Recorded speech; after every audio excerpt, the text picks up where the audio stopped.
Hello, welcome to Relative Pitch Season 1, Episode 4, Balancing Your Life as a Musician. We really hope you guys liked last week's episode where we jumped into Alex Ross's book Wagnerism and discussed his Chapter 1, Rheingold.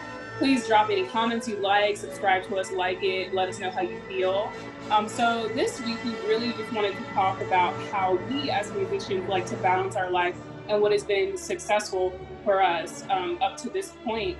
So to start in just a very general sense, of course, like your life, you have layers. And so with layer, it's not just one thing. We are musicians, but there are other layers to who we are and things that make us successful besides being in the practice room within the ensemble, teaching, et cetera, et cetera. And so just in general, how I see it is it's always about your mental health, of course, physical health, absolutely, and just academic and career success, like for sure. And of course, social life is like in that aspect. But that to me, as a basic human being, that is like the balance you need in your life. And do y'all have any other general, like just vague beliefs of how to balance a life besides being a music, like just as a general person? Yeah, for me, this applies to both music and in general, and we'll get to it later, is just having routines, like stuff you do every day. Like every morning, I make coffee or go pick it up. Shouldn't pick it up because it costs too much money. I walk my dog, and, start my day with a nice warm up. That's my routine. And then when I get home, I pick up, and you keep your life going. It has stuff to do. Also, when you said layers, it definitely reminded me of Shrek. And that was the Onions have layers. Ogres have layers. donkey. Wasn't that donkey said onions have layers? You got to peel one back at a time. And like the biggest thing with musicians, and like yes, we have to have some obsessive quality to what we do, but we have to remember we are people who either blow into a metal pipe or blow into plumbing pipe or hold a stick. You know what I mean? Like we have to have Use your some, voice, or use your voice.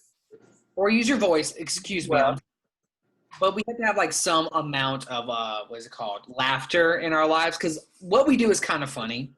It's really funny. Like, how do you make your living? I blow into this plumbing, and yeah, it's funny. And so we forget that we are people that play instruments or sing or conduct instead of I am a conductor. I'm pretty sure you didn't come out the womb being a conductor, but hey, if that's you, that's you. That's my little quick tip before we get into it. Anthony? yeah. I think for me, what keeps my life going is I have like a schedule. I have a calendar. Like when I started my job as a new band director and choir director, I have to see how the whole semester. So I have, all right, we have this is when this meeting is going to be. This is when the concert is going to be. This is when um, a IEP meeting is going to be. This is when fundraiser is going to happen. I need to see it out, laid out in that way. Um, and I've always kind of been like that. I always need to know the goal. That's why during Corona, it was very hard for me because there was no, well, in 2 months, I got to look forward to this. It was really just kind of like, well, tomorrow might be something. Wake up, eat, sleep, do the same thing, repeat again. But now that I'm back in my normal thing, and I feel great about it because I know in November I have this to do, this to do, this to do. And if you don't write it down, if you're like me, who don't remember stuff, I please write stuff down because if you don't write it down, you're gonna forget it. I know Michael has to write down both of our birthdays because if he does not write it down, he will forget. Mm-hmm. I have to write down to watch the UGA game or I will forget. He By does. the way, tonight, it's amazing. We're going to win. Uh, Go dogs. But no, like I have to write things down. There have been many cases where somebody be like, "Hey, Anthony, you're supposed to be here," and I'm like, "I'm supposed to be where?" Oh, my bad. Because I need to know when things are going on, so I need to write it down. And I feel like we all kind of do it. Like Lauren, like she has so many different planners. I cannot do planners like that. I have like, it's not in my office here, but it's in my office at my school. I have a big one of those just calendars that you get from Walmart that has every single thing. On each day, there's something written down. Michael used on his phone. I am not a phone person. Like, I actually need to write stuff down. But whatever works for you, that works for you. But please get something to organize your days. That's really what kept me through college. It was for a little bit of that. Yeah, so for me, being a flute player, I'm very type A. And what I mean by this is my planner. This is my journal where I write notes in my practice journal down. I have an actual written chalk calendar in my house for the month. And I also have a weekly calendar in here. And I also use my phone calendar. So these are things that I do that makes me feel like my brain is organized. Flute players, woodwind players in general, maybe you feel me. I feel like you feel me. But it's just a way where even if I don't check this thing every day, writing it down, it's like when you study and you write it down before a test, it helps me personally absorb the information better than if I just said it out loud a bunch of times. Sometimes that helps too, but also with planning, you just need to check up every now and then. So yeah, that is the like base of balance and scheduling, is just having a planner or calendar in some way, shape, or form. There are really cool apps. Yeah, Anthony has his binder. So in this binder, for all the teachers out there, I have like literally all of my periods here, first, second, third, fifth, seventh, and in each one of these, like let's go to third period for example, I have a seating chart for them. I have my daily, so like all week, I don't know if y'all can see this, but like every week I have a detailed plan of what I'm gonna do each day. I also have like all of their worksheets. That is like my answer key. I have their tests in here. So like I have to do that. And I realized I actually started doing this when I was student teaching last year, because I was like, oh, what do I need to do with this group? Oh my gosh, my brain, I cannot remember.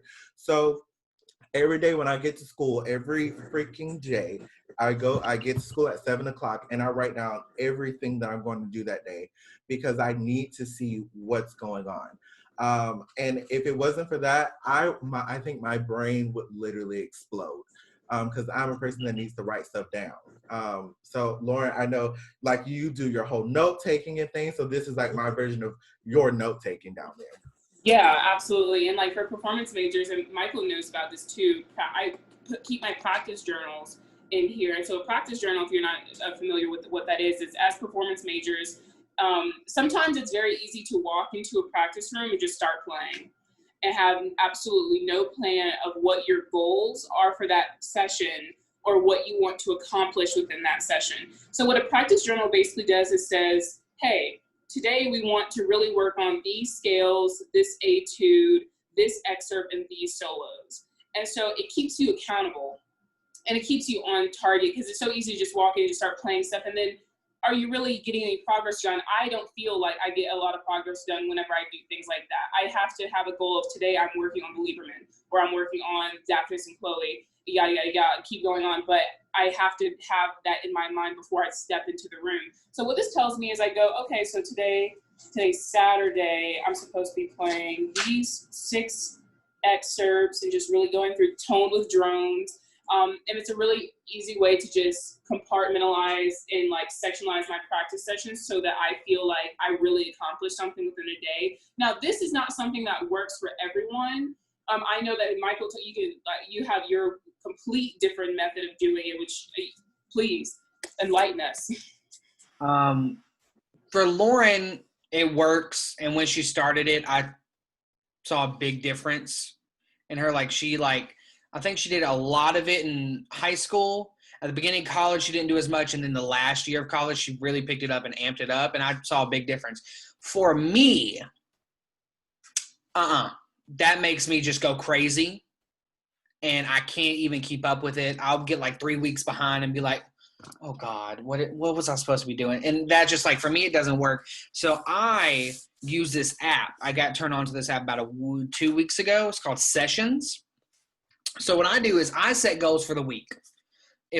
weekly goals help me because I record every Sunday for various competitions, auditions, solos. I record it, and then Sunday night I listen to it and make my notes for the next week.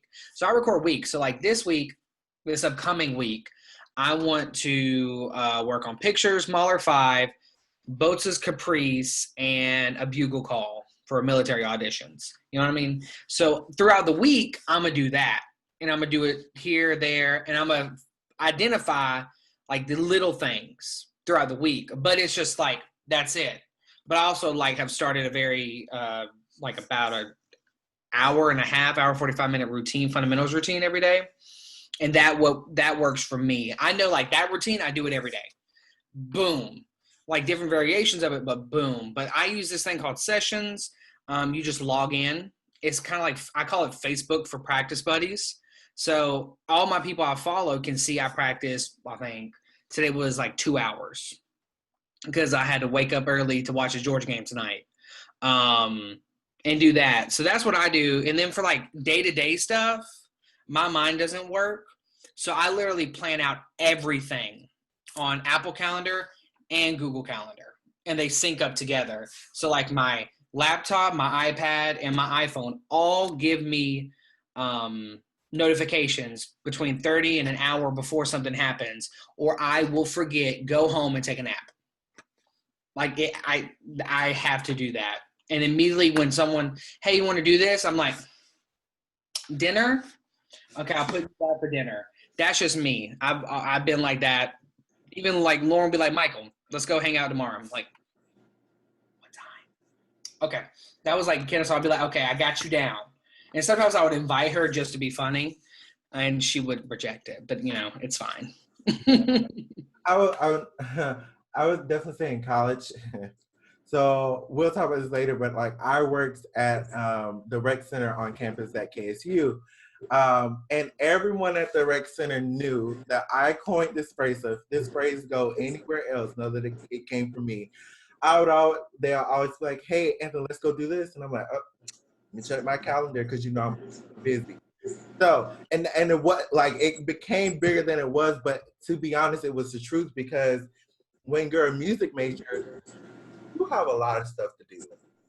And everything that I had down was in my calendar. So I would look at my phone like, okay, at 5 o'clock, I have to be here, or at 3:45, I'm doing this after school rehearsal, I can't be there. So like, it just became this booked and busy mentality. So if I ever write a memoir, it will definitely be Booked and Busy as the title. So be on the lookout for that. But I do have a question for, so I know Michael said he does his like a weekly thing. Lauren, is your journal, is it more of a weekly thing, or do you do it about like daily? And when you write it, is it like the day of, or do you like Sunday? You write down and say, Monday I want to do this, Tuesday I want to do this. How do you do your stuff? I think for me, trying to write out a week of practice journaling at one point is too optimistic. I like to see myself as an optimistic person that in this sense, every day things change. So I might have practiced an excerpt today where I'm like, wow, that is like ready. Like, I feel like now I can focus more time on this other solo rather than that excerpt. And therefore, if I had already written it out that way, I'd have to go through and change things. And it's all, again, type A. I don't like erasing or scratching out. I like things to be clean cut. So usually what I do is I'll practice a day. I'll have my practice journal, have check marks or boxes next to them. I check them off. Once I'm done with my session, and say, okay, I did this. And then I'll go ahead and write out my next session. Because after that session in my head, I'm like, okay, so now I feel like I just said, like there are things that I can change to say, oh, I don't actually need to work on this one as more. I can put more things with different new concepts into the practicing. Or actually today after this, I decided I needed more work on this. So let me go ahead and re-add this in. And so it really depends. I see life as like just constant up and downs. Like we need repetition, but at the same time, we have to realize that there are going to be weeks where things are just they're not going to go that way. They're not going to be our normal scheduled weekly programming. And so even it's great if we try to achieve that, but I think at the same time, we have to be a little bit flexible. And if musicians are anything, we are flexible. because of all the things we have to be able to do, things that are randomly thrown at us. I remember we were supposed to have a concert, a symphony orchestra concert at KSU last year, and our director got sick, and we literally had to cancel get that concert and change it to like a different Saturday, which we never had weekend concerts. That was crazy. We were all like, whoa, whoa, whoa. But we had to do, it wasn't something that we could just be like, oh, I'm gonna call out. Can I get a sub? Like, yeah, that's not a thing. So it's like, it kind of teaches you to know how to be really well structured in a super flexible environment, which is how I kind of try to look at it. But within the flexibility, I still have the things that can hold me down, that are kind of my anchors to what I need to do weekly, monthly, daily, et cetera, et cetera. I think I am like you, but see, for me, so I tried the weekly thing. Like when I first started teaching, I would do a whole week lesson, like, all right, on Monday here and everything like that. Because in college, that's what they teach you. It's like, do a weekly lesson plan. Yeah. Either I'm just not that teacher, but because that does not work for me, because on Monday, say a student wasn't getting what I thought they would get. So now on Tuesday, it's like, I need to go redo something. So I've learned it is better for me to do it early in the morning. So I don't have to be to school until 8 o'clock because down here in Florida, school starts at 9. So you have to be an hour before. I get to school at 7 o'clock every day because I need really that hour and a half before kids get there to really give full detail of what I want for the day. So, and it's also quiet. Because I want to really remember what happened yesterday, what I want to go for today. So I see things clearer then. So I have realized I cannot do a weekly lesson plan because it just doesn't work. Right now, actually, something came off the top of my head from my music appreciation class. So we're studying the musical periods right now. Right now we're doing Baroque. And that's when opera first started. Yeah, Michael loves Baroque. So if you have any Baroque questions, turn it over to him. So opera was invented during the Baroque period. And there were 2 days that I just could not come up with something. So we did something on Monday, Tuesday, Wednesday. And we got to Thursday and Friday. I was like, what in the world am I going to do? And this idea just came in my head of like, let them do an opera. And I was like, how in the world am I going to do that? How am I going to do that? And it came to me. So I have like a whole sheet where they'll tell me the name of the composer, the dates of the composer, when was the opera, and what is the main plot.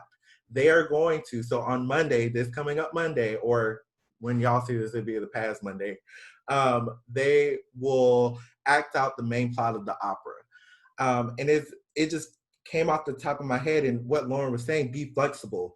When you're teaching, you have to be flexible every single day. Did I plan, like if I would have planned the whole opera thing on a Sunday, I don't think it would have worked because it just kind of flies by. And when you're teaching and you're in the field, there will be times that you're just gonna have to think off the top of your head. And this goes to a comment from Junior on our YouTube page of was asking about some teaching things that like how is teaching and things that I learned from college. I think college definitely taught me to do things, I don't know, by the book. But when you're in the field, there is no book. There is you and only you, and you do what you do. So definitely you have to be on your feet at all times. And I think for Lauren and Michael, y'all have to be on your feet as well, especially, I mean, like the symphony orchestra concert, or literally anybody can say, hey, can you come and play this? Sure. So I'm pretty sure y'all have like some I'm on my feet type of stuff as well. Yeah, I will say the most fun thing and fearful thing I can imagine is showing up to a gig and then them on the spot asking you to randomly do a solo that they did not tell you before you showed up. That has happened to me multiple times, and most of the time I just want to go, it wasn't in my contract, sorry. But then at the same time, I'm like, you know what? I can do it. It's not what I mentally prepared for. It's not what I practiced for. But I remember one time even it was a church and it was a hymn and the choir director or the music director was like, "Can you improv over like the chord changes?" And my closest encounter with jazz was a jazz combo class in high school that I was very bad at. You can ask all my jazz friends. It was they don't say it outright, but I appreciate you guys, but I know myself. So that is not an area I'm comfortable with.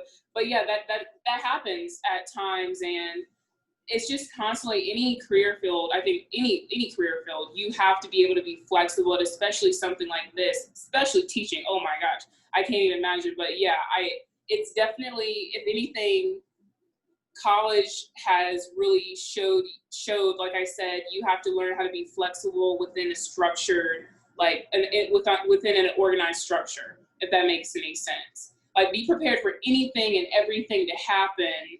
COVID, hello.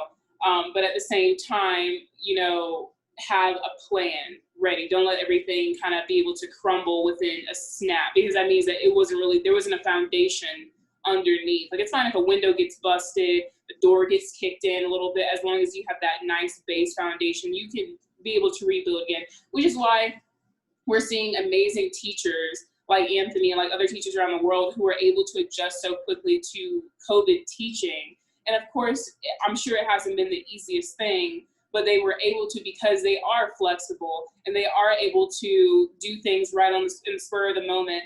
And it's just really amazing to see, honestly, because that's something that could have easily just been, that could have crumbled. Like, school, not a thing.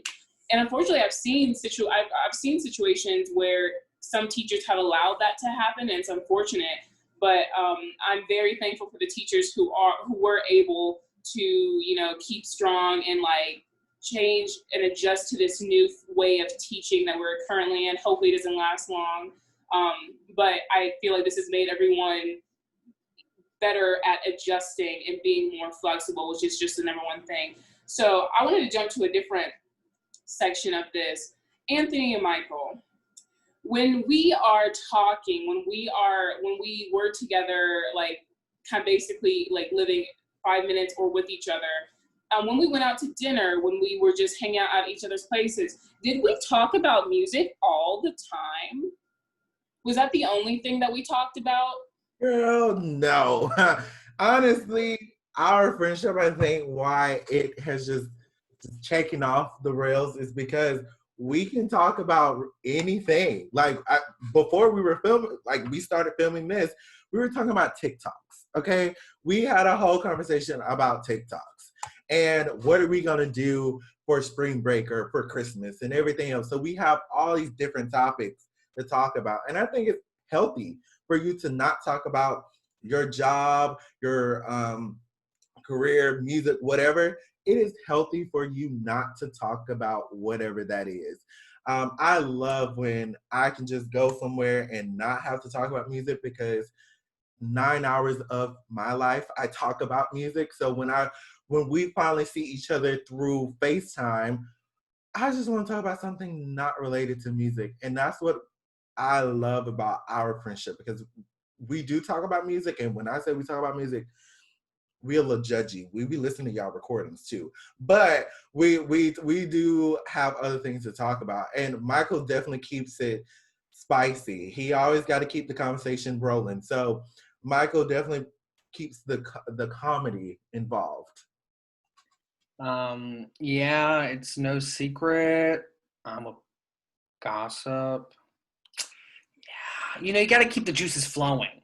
Uh-huh. Even if gossip is real or not real, you got to identify, dissect, all that stuff.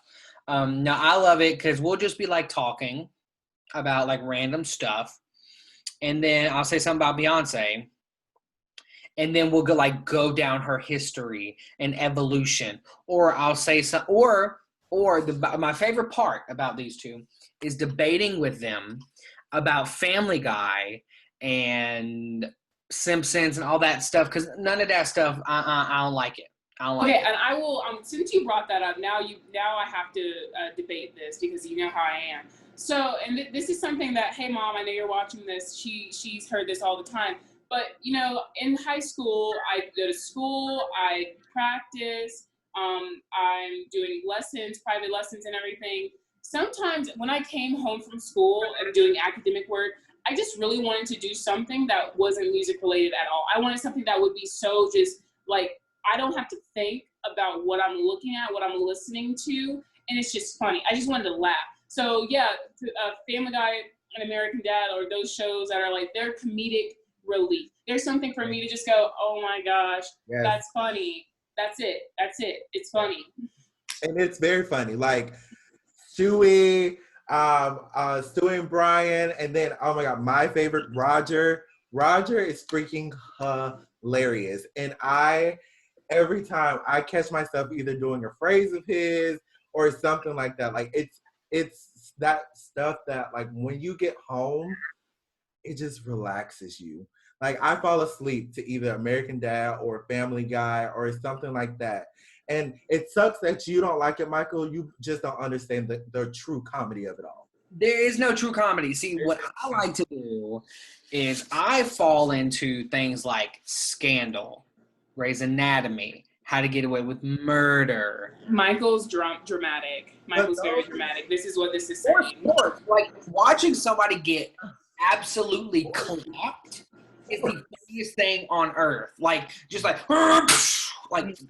that's like funny to me. I'm on my couch and me and my dog are just laughing. No, sports is not. No, why? No, I mean the shows that you just said are great shows. Those are shows you watch during the day, you know, or like at 7:00 afternoon, you know, something that you watch with dinner. When you watch Family Guy or American Dad or something like that, that is like, all right, I done took my wig off, done took everything off, you know, hang it up, and I'm about to go to bed. It's relaxing. I could not fall asleep to How to Get Away with Murder because my mind, the way my mind thinks is like, what's going to happen next episode? So I'm not going to go to sleep. I'm going to continue watching and be up until 4:00 in the morning. And that's why you always overslept so many times because you didn't go to sleep. Correct. I also, it's just me, I cannot watch stuff that does not make sense. Like even when I'm not thinking about music or academic work, things have to make sense. Sports make sense. There's rules, there's things. These shows make sense. Like someone, like let's say South Park, there's a person who always dies and comes back the next time. That doesn't make sense. Or like Love Roger, but he's an alien. Stupid. What's wrong with that? Able to hold a gun. What's wrong with that? It doesn't make Let sense. me ask a question. Did you watch SpongeBob growing up? No. Did you watch? Michael didn't have a good childhood. That's all I'm That's what we're seeing right now. You didn't have a great childhood. What was your childhood like? Your shows growing up. What were those What were those shows? What part of my childhood? The child part? Like, you know, we all start with like Barney or Wiggles or something like that. So you watch Barney, which is a dinosaur. Huge Barney fan. That's a dinosaur. And It's a purple dinosaur that sings to children. How does that make sense? It is someone in a costume. Keep going. You know, we're not even going to debate. Keep going. Keep going. It's someone in a costume. And then I watch Little Einsteins. Okay, so children who can get in a rocket ship is something that makes sense to you? Do y'all see what we have to deal with? This is what happens. They solved problems. But like where all this leads to for me, and we're gonna segue into different things, is where is it? In life, we have to balance the good and the have to do stuff, right? So for me, I hate everything that has to do with housework. If I could hire a maid, I would. But when I do dishes, I reward myself with watching football. Or when I vacuum, I reward myself with watching The Amazing Grey's Anatomy. I like vacuuming. You want to come vacuum? I won't. I despise that stuff. So like, and I think life is all a balancing act. Mm-hmm. And when you're when people get really, really stressed or really, really down, it's just because something's out of balance. So I don't know what y'all have thoughts about that. Where did you learn that from? Who did you learn that from, Michael? Everybody. You know, it takes a village. Don't even. Don't even. Let me just say, y'all who don't know us, Michael, me and Lauren were Michael's definitely guidance counselors for like 4 years. Okay, so every one of these the philosophy things that he say, he learned it from us. Okay, he learned it from us. This whole balancing of life. You don't know how many times I've sat in his room at like 2 o'clock in the morning saying, Michael, the reason you're stressed is because you haven't balanced your life yet. Is that true or not true? Trying to make money. Yeah. You know, gotta pay for stuff. But you still know you still have to balance yourself like at all times. It's that whole yin and yang type of thing. If you're an Avatar fan, you know like the whole pushing and pulling. Everyone has to be balanced. Yeah, so just to wrap up this like Hulu, Netflix, whatever platforms, television segment, just talking about balance. I have the shows that I'm actually watching these shows. So like I'm about to finish Westworld and Reign, which is on Netflix and HBO. And those are shows that I'm sitting there like I'm invested. I'm like, oh my gosh. Now when I go back to my room and I'm ready for bed and I'm scrolling through Twitter, Snapchat, Facebook, that's when I put on my American Dad and I'm just like, yes, wash over me, just decompress me while I get ready for bed. I can't watch Westworld trying to get ready for bed. I'm going to be thinking about robots while falling asleep. Yes. So it's a balance of, okay, these are the shows that it's balance. And so even though maybe an alien in a wig who cross-dresses doesn't make complete sense, but we love him and we respect him. We stand for him. We stand Roger. Roger stands. But anyway, going into just more about that. With that, I mean, that's a part of rest, I feel, and relaxation, and that's something everyone needs. Is some days we just need to have a break day. Like we just need a day where we're like, let's just go do something that is not at all related to like our field. And that's completely fine. We go on vacation sometimes and we just need a break. And I remember the first time I think my high school private lesson teacher, she like went on a vacation and I think I asked her, oh, are you like going to be able to practice in your like room or whatever? She's like, oh, I'm not taking my flute. And that for me, that was like, yo, these are professional level musicians don't practice every day. Even they take breaks and they still sound the way they do. So that showed me that those breaks, whenever they happen, are a part of the balance that is them. So there may be you may not have to take a whole week off, you know, or even like a half a week. But sometimes you just need a day where you're focused on other aspects of life. Like, especially I'm in school right now. I just had to do a midterm that took a week and a half. That was 9 pages, 4,500 words. Okay. There were some days I really just was like, I just need to do this. And then I had other assignments for other classes, teaching, other stuff that I was like, oh my gosh, it's 9 o'clock and I have not touched my flute. And like part of me was like wanting to be like, oh my gosh, like what are you doing? I even talked to Michael. I was like, I feel like this semester has been more academic for me than the performance-based things. And of course, because not really doing in-person lessons, not doing in-person ensembles, not doing any real chamber music because of all these restrictions we have. And so I don't feel like that aspect of me has been tapped through the semester. So I'm like, well, when life gives you lemons, like make lemonade. So I'm really pushing the academic part of my degree right now so that hopefully I have a 4.0 this semester.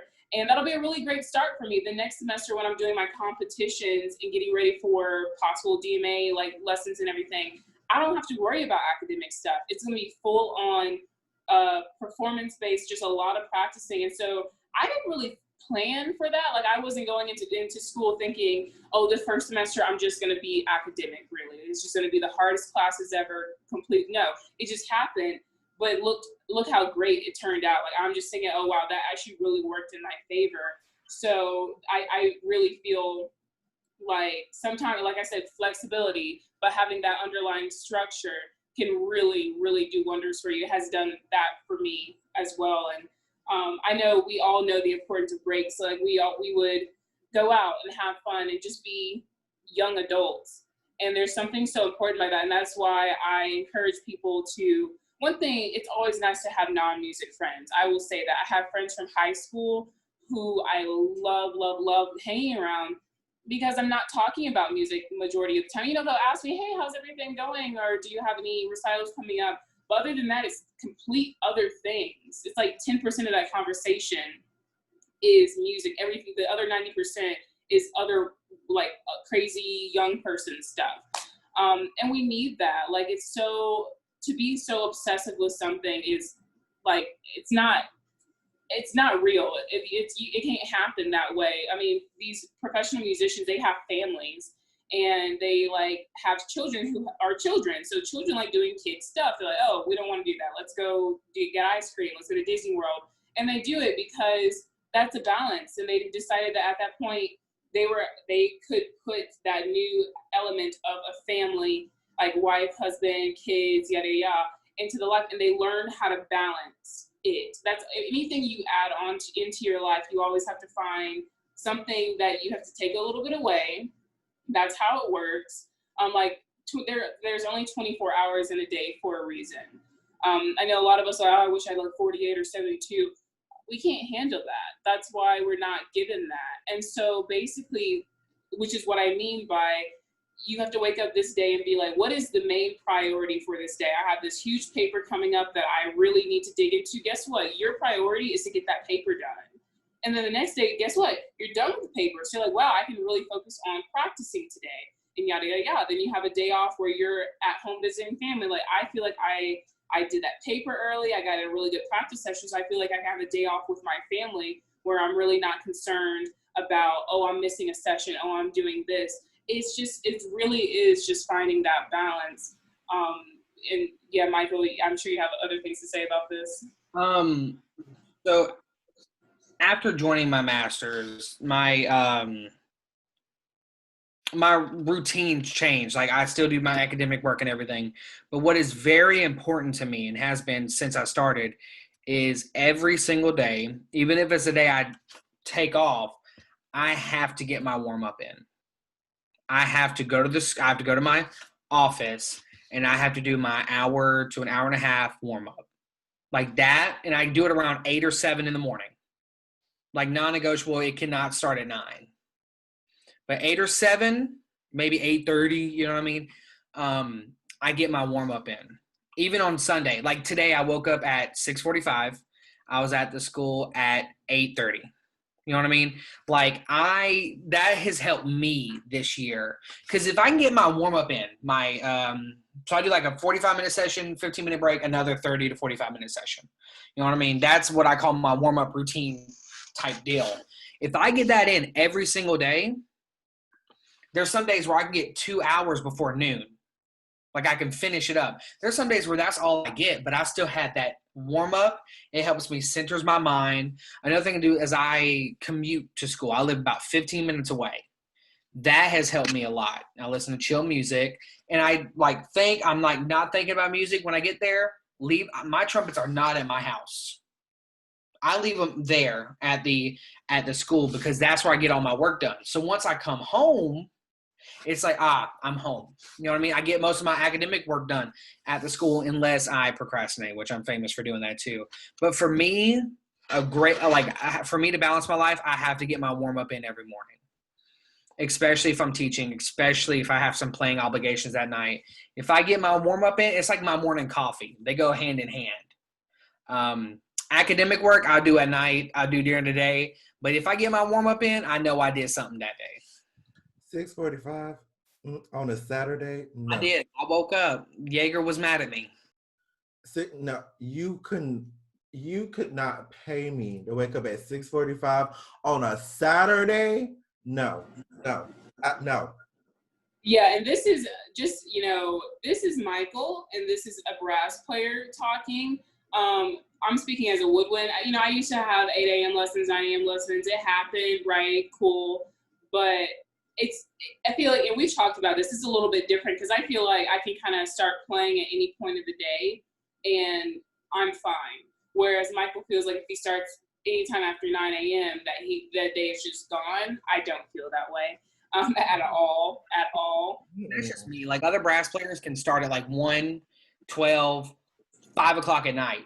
Like for me, this year, it's been a revelation. Before now, I was not a morning practicer. You can ask Anthony, you can ask Lauren. I was like, I get to school when I get to school. But like this year, for some reason, I've had the mindset of I want to become a morning person because I used to be dead in the morning. And if I get my hour, an hour and a half before 12 o'clock, because we all know life happens. Like, I'm not saying this. I'm not saying, like, if you don't go practice and do your warm-up before, like, 8 or 9, you're a bad person. No, that just works for me. Because after 12, I know for me, stuff happens. Like, need to go to the grocery store. Jaeger is not feeling well. Oh, I want to call my family. Oh, I want to cook this for dinner. You know what I mean? So I have to do that to make my mind sane. So, and also brass, they suck. Well, I am very proud of you that you have the awareness and the what is I'm trying to think of a word, but really the discipline. That's what I'm trying to think. The discipline to get up at 6:45. Because I'm gonna tell you right now, I don't have that discipline, and I don't think I ever will have discipline to wake up at 6:45 on a Saturday. Even if I was getting up to do something fun, I would not get up at 6:45. No. Mainly because Monday through Friday, I get up at 6 o'clock every morning to be to school. So like when it's Saturday and Sunday, I am like a dead hermit crab. I stay in my bed until about 2 o'clock in the afternoon. I get up to do this, and then I mosey my way back to my bed, and I get back in the bed, and I go back to sleep. That's literally what I do for the whole weekend, because it's like Monday through Friday really just takes it all out. So like I'm an extroverted introvert. So Monday through Friday is like my extroverted time. Then when it's Saturday and Sunday, I'm home. I'm to myself, because that's what puts my mind at peace, is being by myself. Because I've had like some of my coworkers, they're like, we don't want you to be at home by yourself and this and that. And I'm like, y'all don't understand. I like being by myself. Like it gives me peace. And I've always been away since I was little. I've always like being by myself and having me to my own thoughts. In college, I used to play around with Michael and Lauren. I used to be like, look, in my head, I have a whole jury. There's like 9 people on the jury, and for me to go out somewhere, 5 of them, the majority rules. So, and I would literally be sitting there just like this. We'll be at the kitchen table, and I'm just sitting there. And Michael would be like, is your jury thinking right now? Yes, it is. If you ask me to come out of my house after I have wrapped it up for the day, it's going to take a big old decision to get me to come out. But that's what really gets me to be at peace. Another thing that I do have peace, which I'm surprised with Michael, is my commute to work. So my commute to work is 40 minutes. Some people that would be way too much commuting. For me, I love it, because going there in the morning, it gets me ready for everything. So I like have my R&B music playing, and it's very chill, and I'm like, okay.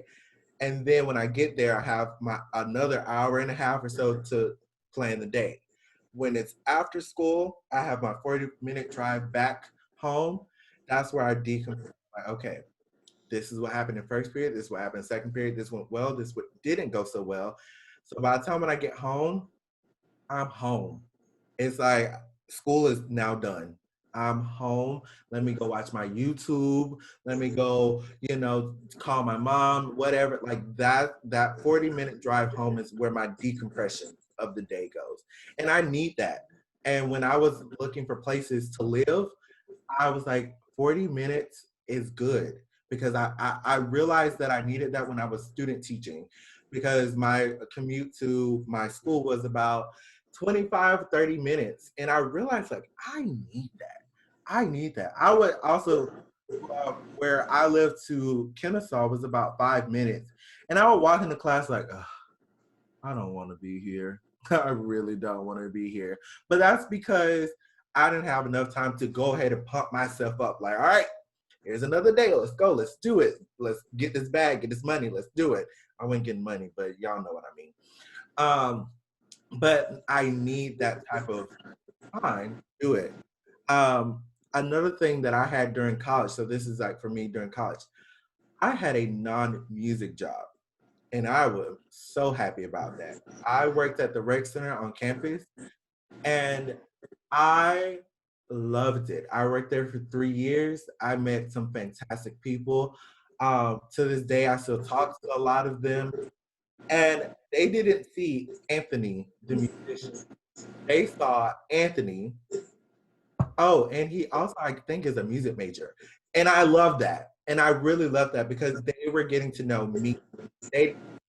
These are people who were sports management majors or IT people. Like this had nothing to do with music. And that was so peaceful for me. Michael would always be like, I could never do a non-music job. And I'm like, that's you. For me, like I need that. I've always been that person that has to have a balance between music and what I call the general population. Like we in jail, like gen pop music, and I needed that. Lauren, what were some things for you? Yeah, I mean, I was fortunate enough to be able to be the student assistant for the College of the Arts, and I was at KSU for 2 years, and then the student assistant for the actual School of Music for a year, my last year. And it was really amazing because, you know, in high school, I loved being the clubs, any band thing that I could do. Like I was band president my last year, and before then, I was the Triumph, the music rep or the band rep for Triumph. I love doing. I love being in administrative position, like lead positions. I love being section leader, because that's a place where I shine. I truly feel like I love group settings, and being the type A person that I am, I feel like it's very easy for me to take control, like take the reins, and also know how to encourage everyone to be a part of the conversation. You can't be a leader and like push down voices. You have to be the person to amplify them and give them room to grow. And I love doing that. That's why I love ensemble. You know, Michael has this thing with chamber music and solo playing. That is why I love large orchestral playing, because that is where I shine. I feel like I shine the most. And so within that, yeah, well, where was I going? I was going somewhere with that, but you have to find the things that you are good at, like the things that you are that fit you. Like administrative stuff is something that I know Michael hates. He hates it, and so whenever I'm like, oh, I love like scheduling, and I love like documents and writing up and making flyers and all these things. I truly do. At it too. So if y'all need to book her for y'all stuff, Love. like, this is a plug. If y'all need some, All of my recital stuff. right, like her posters, like literally a lot of the social media things you see for this is Lauren's. Like she has that mind, that artsy mind that don't ask me, am I going to do any of that? Because our minds, we just don't think like that. But I realize like that's Lauren. That is like your piece. That's your time. Yeah. I love that. Like that stuff, like I willingly am like, I will do, or I'm just like, hey, I'll do it, you know, because I love it. I don't know where that came from. I'm a terrible drawer. My mom said she thought I was going to be a doctor when I grew up because my handwriting is atrocious. Thanks, Mom. Love you. It's gotten a little bit better.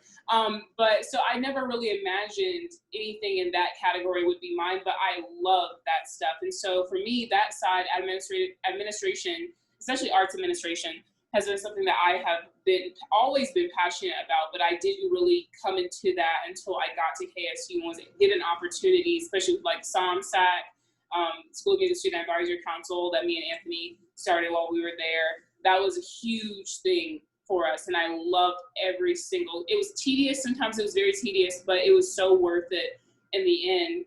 And so that's something that I find brings balance to my life. So whenever I can be a part of something, take a new leadership role, I am the first one to be like, I'll do it. Like I will be that person. And I feel like it's something that I'm kind of good at. I hope so at this point. And it's something that I do feel very encouraged to do. And I feel like I usually get pushed into that direction. But yeah, going back to what Anthony was talking about with having the non-music friends, I have never lived with music majors. I've lived with other like theater majors. That's really it. That's musical theater majors. But having like I had a child, one of my great friends who we were roommates 3 out of the 4 years while I was at KSU. Having her in my life was something that I did not realize was such a huge part of it. Coming home and know she had a cat named Nico. I love that guy. He was amazing. Like he just come walk in and we just have conversations. But coming home to either her or Nico and her just being like, "What's up?" And like I would rant. We would rant about so many different things. But we also watched The Bachelorette together. We watched You on Netflix together. All these other things when we talk, Dancing with the Stars. We went out to like our favorite like Mexican places, and like I would go visit her at work at Big Pie, and like it was just so nice to have someone who's that close in my life who I could just know I could decompress and not talk about music with. But she wouldn't, like because Michael Anthony knew her well as well, because of course we were roommates for 3 years. Of course they're gonna know Sydney. But she was such a fun spirit to be around, and she was like it was just so refreshing to have her in my life. And you just never really, you need that. Sometimes we just need a little bit of time away from the music world. And especially because I had these guys who knew how to do that. We balanced each other because we talk about music, but didn't. Mm-hmm. And so having a mixture of all of us together was just such a beautiful decompressing thing. Yeah, same thing. So I have a friend, Lauren, not this Lauren, another Lauren. Like I have like 3 or 4 other Lauren's friends. But Lauren, we met each other when we worked at the rec center, and she became such a value. Like we are very close.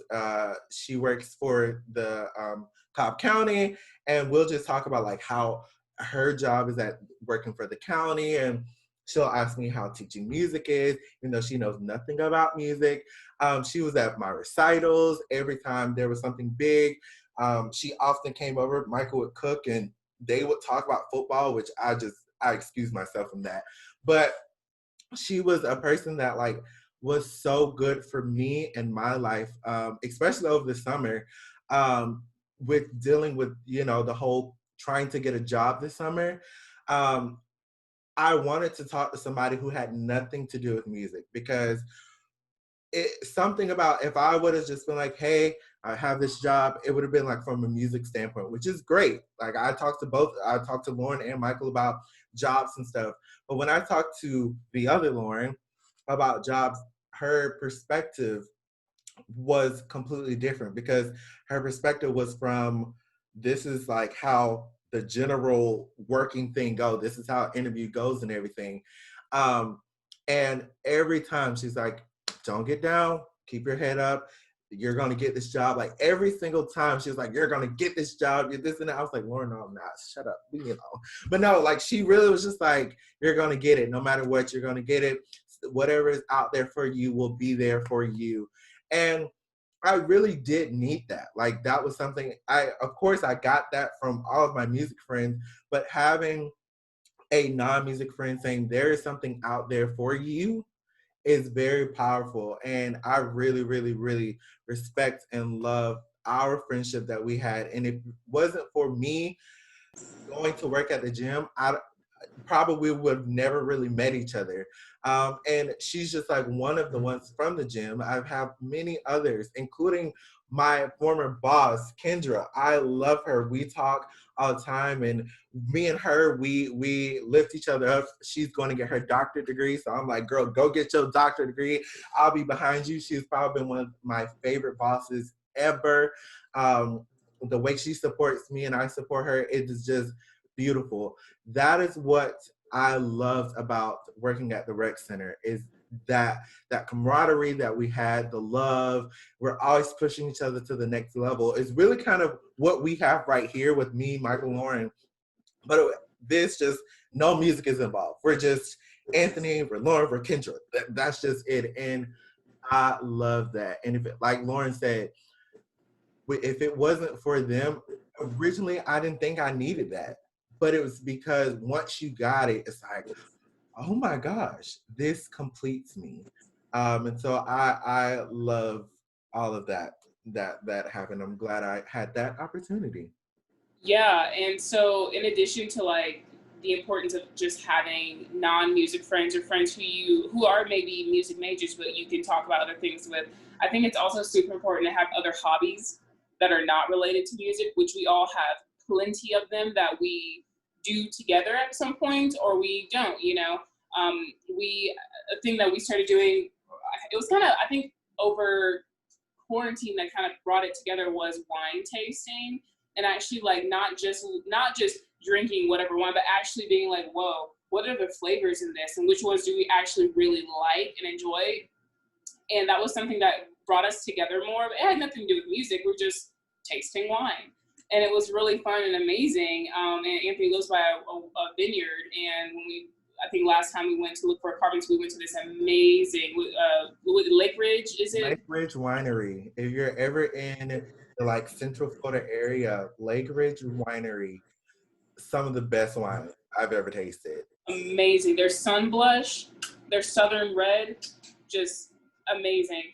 And so, but that, and for me, like charcuterie boards were something that I never had done before. And I think I had a friend who was like, oh, we should try this. And it was so fun. It was so fun assembling like the different cheeses and like the meats and like you're gonna get like the jams and the spreads. I'm in New Mexico. I have to go hiking. There are mountains everywhere here. So I've been trying to like just go hike different paths. The other day, me and my friend Jimmy hiked for 2.2 miles. This one that was in the petroglyphs. It was amazing. It was so good. It was scary because they were like, watch out for rattlesnakes. And I was like, I will die. I will die. But we did. It was fun. It was really fun. And then also just like going out, sitting, getting coffee, and just, you know, doing homework and just being away. Like, I mean, of course it's music school, so music homework, but still just being out and like, oh, this is nice. Just like being out at, I think it's Michael Thomas Coffee Roasters here in ABQ. And I'm like, I love this so much. But you have to develop hobbies that are non-musical, that really excite you, that's fun for you, and that can kind of take you out, like take you out of your element for a little bit. I'm sure Anthony has plenty, Michael has plenty of them as well. One thing that I love that we did, which we love food. I think like Thursdays and Fridays, we would go out. I think one of our favorite places was La Bamba in Kennesaw. If you're ever in Kennesaw, go to La Bamba, get your margarita. It's delicious. It is phenomenal. And then going to Woodstock, going to the different food venues there. They have a brewery there, which I'm not a big beer fan, but like just being in the atmosphere and just really having conversation, like normal conversation, was like some of our hobbies. And we love going to Atlanta, and we would go down there at Henry's in Midtown. We love that. We went there for brunch multiple times. Like, these are things that really took us away from music. We also, one of our favorite places called Jeju. It's a sauna in like the Duluth area, which would completely take your mind off of work, school, whatever you got going on. This is nothing but relaxation. One thing I like to do by myself, so I'm a big cruise ship fanatic. That was on my little thing. But literally, I would spend my whole day on YouTube watching cruise ship videos. There was even one time, I think I explained to Michael, like, the whole history of Carnival Cruise Lines. Like, that's my hobby. It has always been since I was like 3. I've always been infatuated with cruise ships. And now that I'm kind of mad with Corona, because I live less than an hour from 2 cruise ports and I can't go to any of them because they done did the whole little ban right now on cruise ships. But best believe when all this is over, I'm gonna be one of the first people on a cruise ship. Believe that. This hobbies is something. So I I do have non-music friends, very few. I'm not the person who like I only did music, only worked music jobs. That was my thing. My family is non-music, so that counts, I guess. But hobbies is where, like, I love to cook. Love to cook. I would host dinner parties that coupled with football games, because I also like football, at Kennesaw all the time and grill and invite literally everybody. I'd be like, Lauren, Anthony, invite who you want to invite. I'm cooking X and X. Let's do this thing. I like cooking. We did a fake chopped one night at Lauren's place. And if you ever got a mystery basket and 30 minutes, you don't want to do that again. Like, I need my time. I need to prep. I need a cut. I need a clear plan. I will say the mystery item that really threw him off was capers.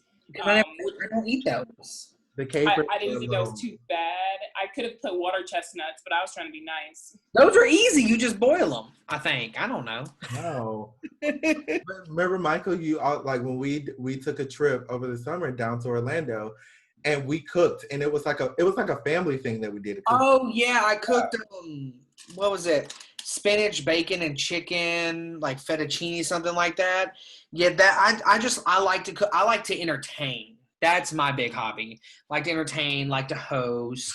I picked up sports again. I dropped it most time during college. Like I watched the big games, but I'm now like listening to analysts. I'm a little crazy now about it, but that's fine. I enjoy bourbon and wine. That's another big hobby. It's an adult hobby, so don't do it unless you're an adult.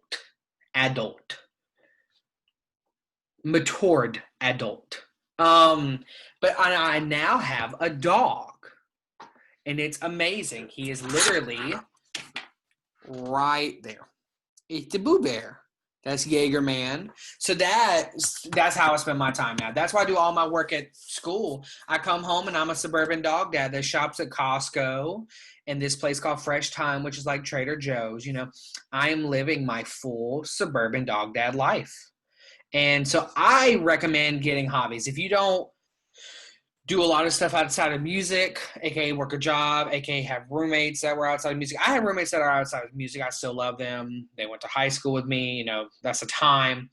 But I never, it doesn't compute in my head. Like, they don't know when I come home and my face is like, don't talk to me, the reasons why. And that's why I surround myself with music.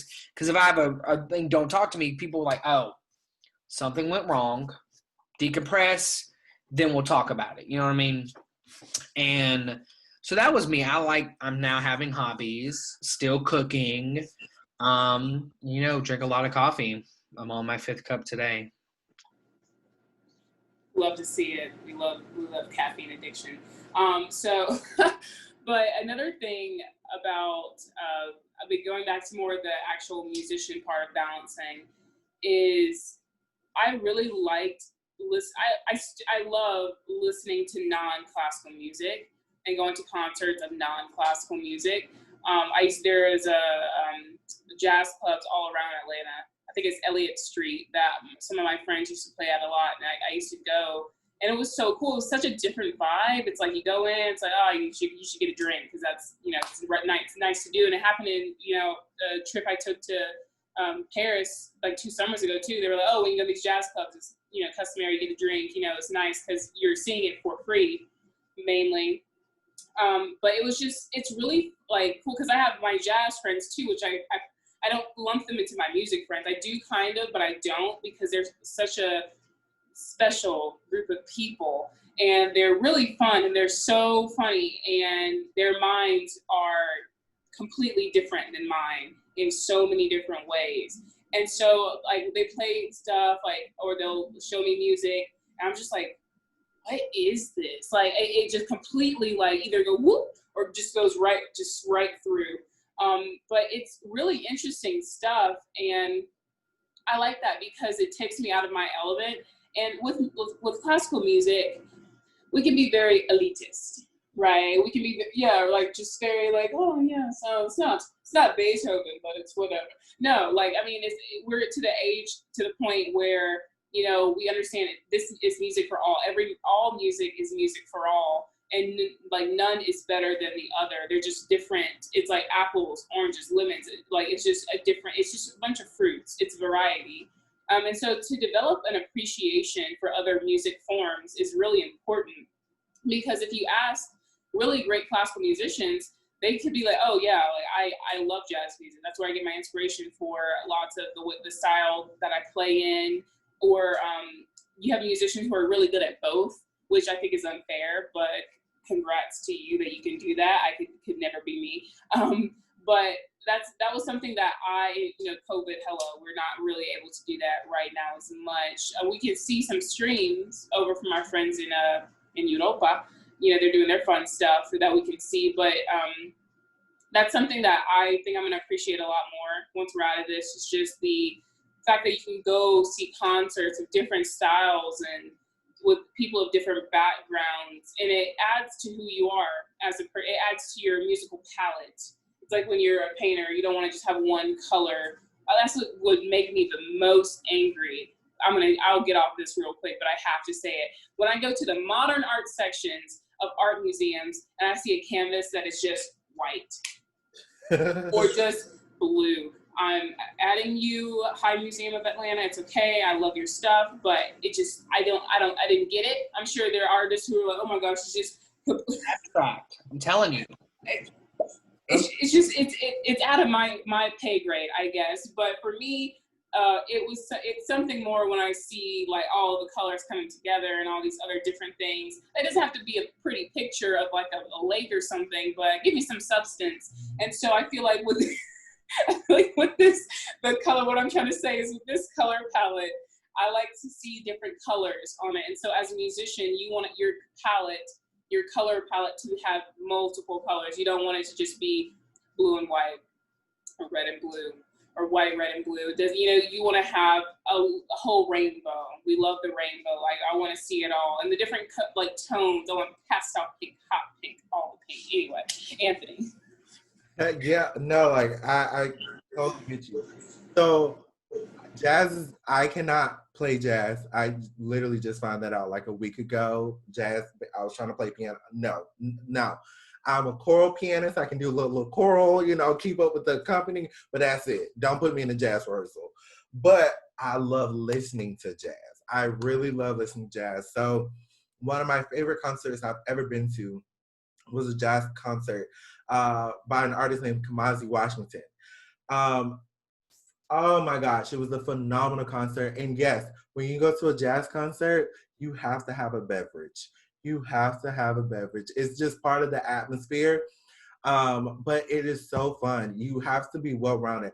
I've also loved going to see Patti LaBelle live. Like Patti LaBelle, that is my girl. Okay, when she kick off her heels, that is what I love. That's what I paid my money to see. But I love going to live concerts, and I also love going to wind ensemble concerts and choir concerts. And I'm so mad.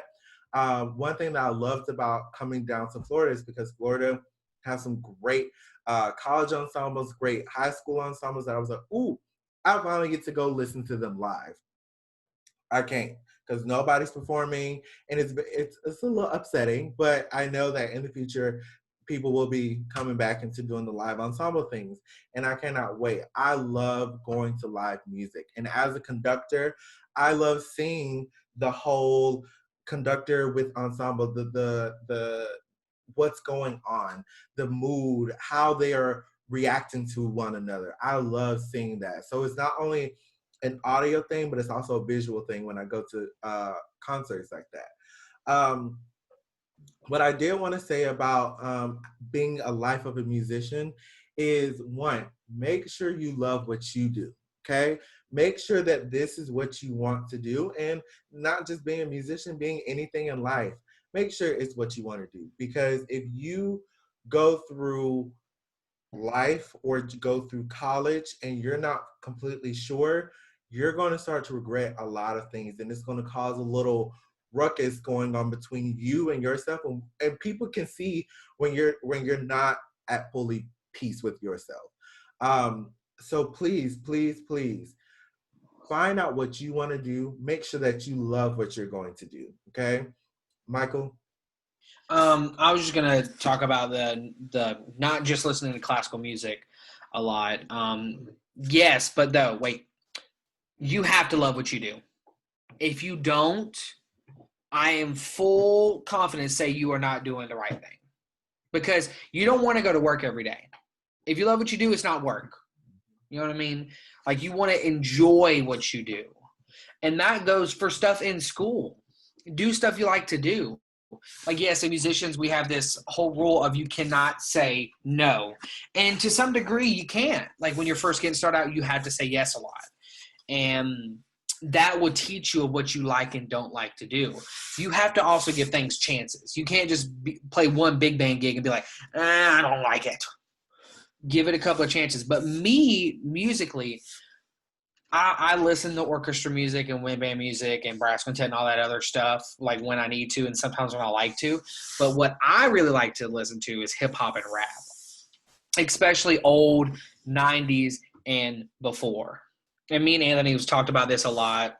Like, one of my favorite albums and stuff is by Family Dungeon, which is all Atlanta-based albums. I love Andre 3000. I love all these people. And that helps me.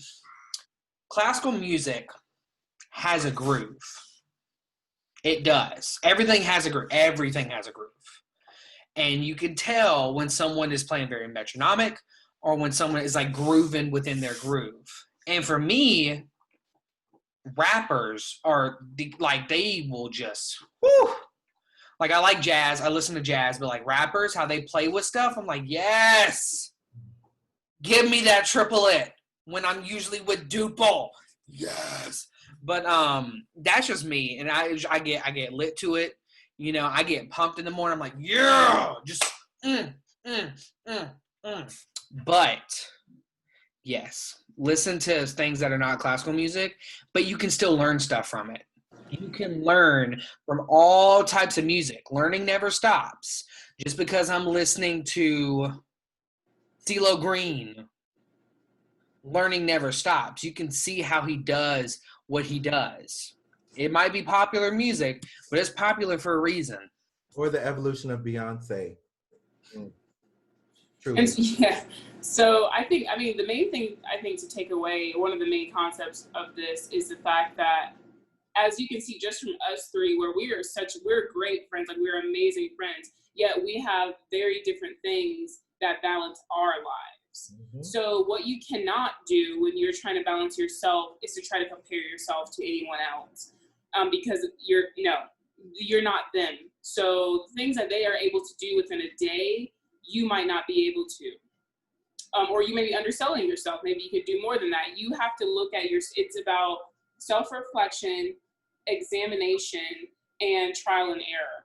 You may try some things out, but you know what? Actually, this isn't something I can do every day. This isn't even something I can do every week. That's fine. You have to figure out your balance. There are going to be things you have to take away to give. There's a give, there's a take, because like I said, 24 hours. That is all we get during a day. And you should sleep. I hope everyone's sleeping. I'm just going to go ahead and say that, so that part of that, at least 6 of those hours are already gone. Mm-hmm. And so it's all about your own balance, what you're able to handle physically and also mentally. Like, there are things, of course, we can do. Someone can practice 10 hours a day all the time, period. Now, that to me sounds insane. But to some other person, that may be their normal thing. And I'm like, that's great for you. Mentally, I couldn't do that. I got to the point of exhaustion. I think the lowest point I ever got of exhaustion was sophomore year of college, where I developed the under eye twitch. And I was like, yo, I really am not sleeping at all. And it was true, and I had to stop that. And it's something that it's like, oh, it's funny, we don't sleep in college. Don't do that. Don't fall into that, because you really need it. To succeed, you have to sleep, you have to eat. It has to be a balance to it. So you just have to find yours. So if you feel like you haven't found that balance to your life yet, then start writing out the stuff. Start by saying, okay, what are things that I absolutely have to do every single day? Eat, sleep. Some people are like, I have to do some type of workout routine throughout the day. Awesome, go ahead and do that. If you have dogs or pets or anything like that, if you have children, you have that means you have people to take care of, people you are responsible for. That is a big thing. And then you start getting into, okay, well, now are you in school?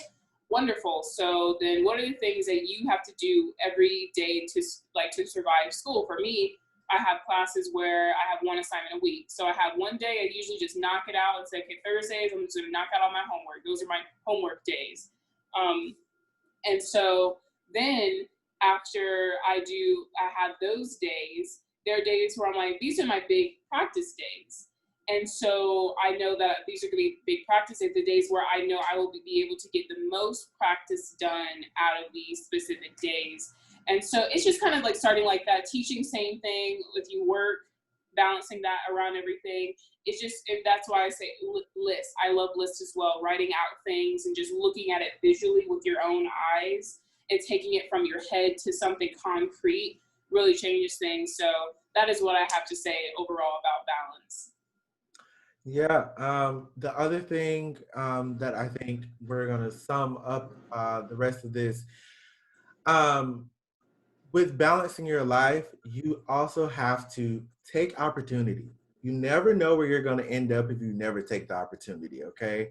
Um, I don't think any of us expected to be where we are right now if we didn't just take a risk. Once you take the risk, then it's like, okay, you're here. Let's keep going. Let's keep going down this road, and being flexible and letting life take you. Always have a plan, but don't always be like, I need to do this. And that's something that I had to learn, is that life is just going to throw different things at you. But the point of life is to continue on trekking up, down whatever lifeline you have. So if there's an opportunity that comes towards you, don't take it. Take it, because you never know where you'll end up. Maybe one day you'll be the president of the United States. And I'm gonna leave that right there. But please, please, please. And here's our one thing that we want to say: go vote. Please. Because voting is coming up. In some states it started. I think Georgia's the 19th. So when you see this, it'll already be time to vote. Mail-in vote, absentee vote, vote in person, go vote on the actual day. Vote. Use what you have. And the reason for voting is because you want to impact the lives that will come after you. So right now, that life is in your hands. So please go and vote. If you didn't get anything else from this podcast besides vote, look, our job is done. Please go vote. Okay. What I would have to say, thank you so much for listening to us and becoming on our journey as we do this. Please give us a like, a follow, heart, shout out, share, whatever. All of our links to everything will be down below. If this is on YouTube, if it's on Spotify, Apple Music, Facebook, every Twitter, you will see everything. Okay, so please, please, please tell a friend, and let's make this family big and powerful. Also, leave some comments. We've already got some good comments, and our next couple of episodes will be tackling those. So leave comments, give us some things to talk about, and we'll love to include you in our conversation. So thank you so much, and we will see you next week. Bye. Bye.